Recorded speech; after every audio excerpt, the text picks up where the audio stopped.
Hello, everyone, and welcome to Atlas Academy. It's a pleasure to have you with us. On this channel, we focus on advanced English grammar, academic sentence structure, and TOEFL-level English, breaking down complex ideas into clear and easy-to-understand explanations.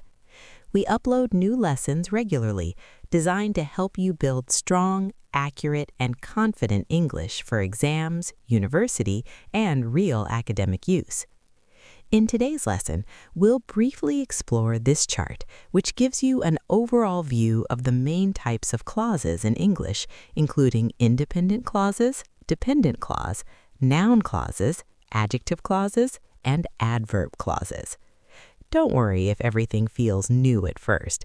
This lesson is just the big picture to give you the overall structure, not every small detail. In future lessons, we'll break down each topic one by one, and you'll learn the rules clearly, real examples, common TOEFL mistakes, practice exercises, and short quizzes to test your understanding. If you want to improve your English in a structured and academic way, make sure to follow Atlas Academy, turn on notifications, and learn with us every week. Now, let's begin. First of all, let's define what a clause is. A clause is a group of words that contains a subject and a verb. A clause may express a complete idea or an incomplete idea. For example, she studies every day. This is independent clause because it gives complete meaning. Second example, because she was tired. This is a dependent clause because it does not give a complete meaning. Remember one thing in your mind, a clause always has a verb. Next, let's define phrase and clearly distinguish a clause from a phrase. A phrase is a group of words that does not contain both a subject and a verb, and functions as a single unit in a sentence. A phrase cannot stand alone as a sentence. Examples: in the morning, this is a prepositional phrase and doesn't have a verb. Studying English, this is also a gerund phrase. There is no subject-verb relationship. Very happy, this is an adjective phrase. There is no complete subject-verb relationship. Quick tip for TOEFL students: if you can find both a subject and a verb, it's a clause. If not, it's a phrase. So now let's explain the chart and types of clauses. Mainly, it divided in independent clauses and dependent clauses. First, we will see what is independent clause, also called the main clause. An independent clause can stand alone as a complete sentence. It must contain a subject and a verb. For example, she studies every day. This sentence is complete and meaningful on its own. Types of sentences using independent clauses, this classification is by function or speech act, is divided as simple sentence, compound sentence, complex sentence, and compound complex sentence. One simple sentence has one independent clause, one subject, one verb. It can be declarative, for example, she studies English, or can be imperative, like study English, or can be interrogative, do you study English? Or exclamational, what a smart student she is. 2. Compound sentences.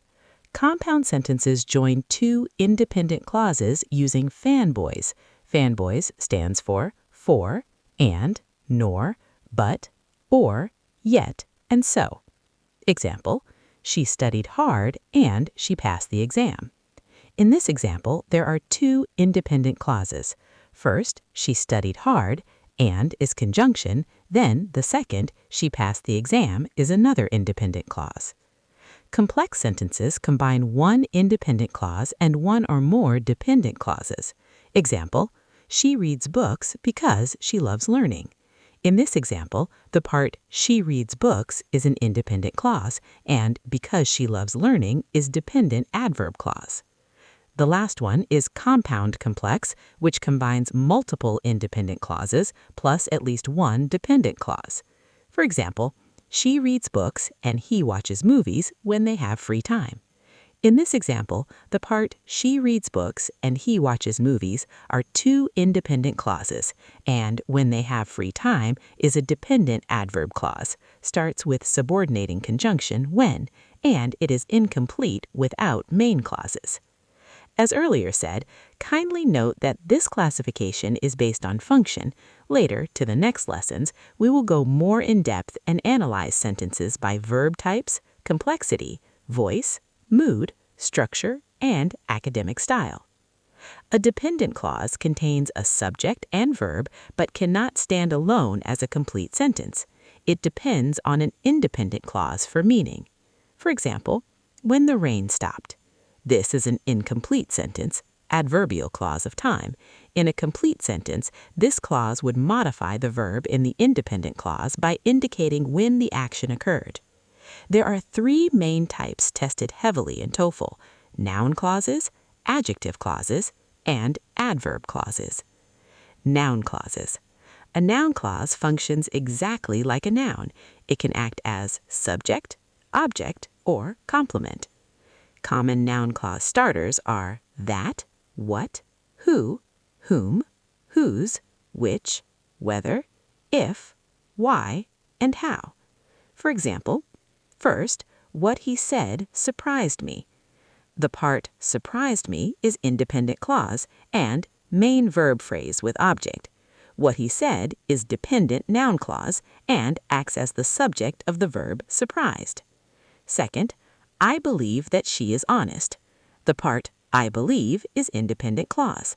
That she is honest is dependent noun clause and acts as the direct object of the verb believe. Third, I'm not sure whether he will come. Here, the I'm not sure part is independent clause. Whether he will come is dependent noun clause and acts as the complement or object of the adjective sure, specifying the content of uncertainty. TOEFL tip: noun clauses are very common in reported speech, academic statements, and opinions. We will do practice later in future lessons. Adjective clauses, or called relative clauses. An adjective clause modifies a noun or a pronoun. Common relative pronouns are who, whom, whose, which, that, where, and when. For example, the student who studies hard succeeds. The student succeeds is independent clause. Who studies hard is dependent clause. Who studies hard modifies the noun student.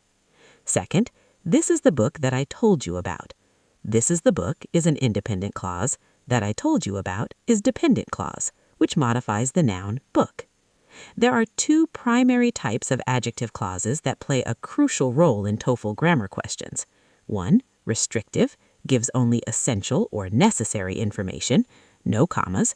Like, for example, students who study regularly pass the TOEFL. It is a complete sentence with no comma and gives only necessary information.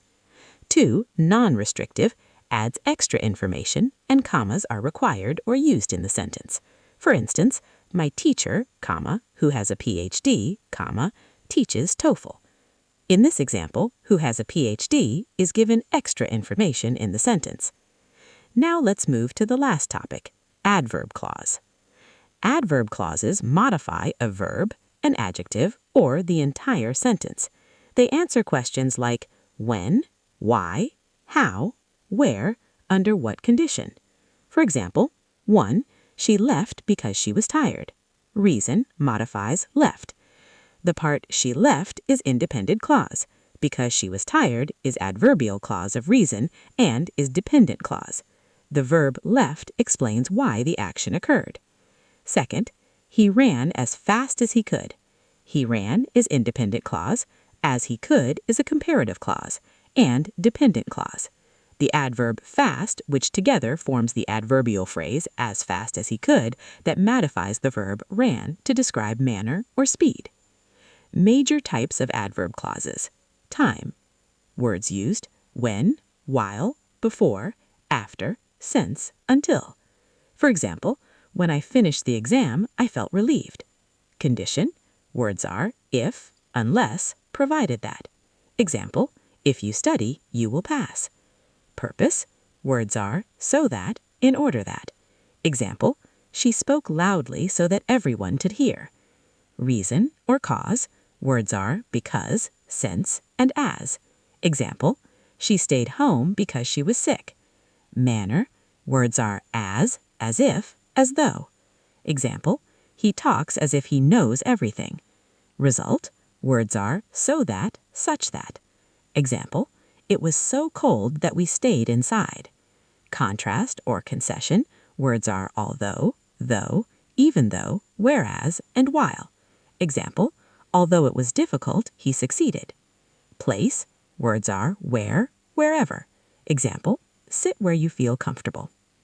To succeed in TOEFL exam, you must understand how clauses function, how verb tenses connect to time and meaning, and how structure affects clarity and accuracy.